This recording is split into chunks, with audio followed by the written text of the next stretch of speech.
pada pandangan cikgu, kasih sayang seorang guru pada murid masih lagi wujud pada masa kini.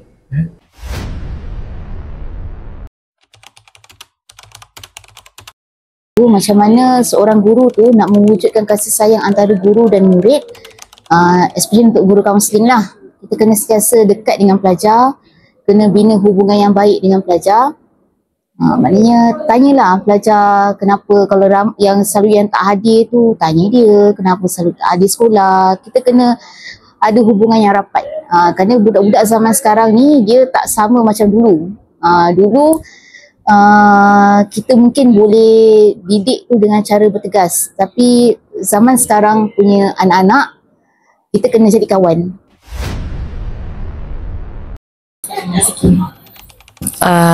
Pada pendapat saya tak bersetujulah dengan pendapat yang awak utarakan tu. Sebab saya rasa hubungan guru dengan pelajar ni dia terhasil daripada hubungan yang terjalin sangat lama.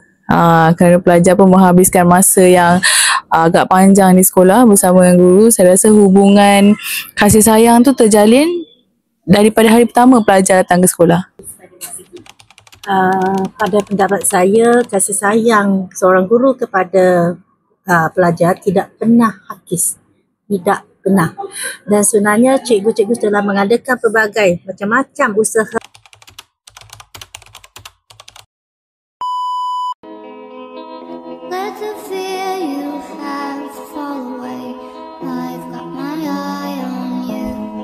Mewujudkan kasih sayang antara guru dengan murid dengan pelbagai cara. Mengenali setiap murid secara individu, kenali nama murid, minat dan latar belakang setiap murid, menunjukkan bahawa guru peduli dan menghargai murid tersebut. Seterusnya, mendengarkan dan memberikan dukungan emosional. Seorang guru perlulah menjadi pendengar yang baik. Murid memerlukan seseorang untuk mendengar masalah mereka. Selain itu, memberikan penguatan positif.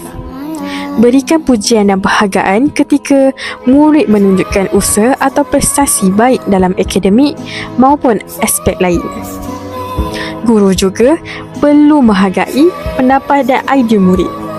Mengajak murid untuk berkomunikasi dalam perbincangan kelas. Menghargai pendapat mereka dan memberikan tanggapan yang positif terhadap pandangan murid tersebut.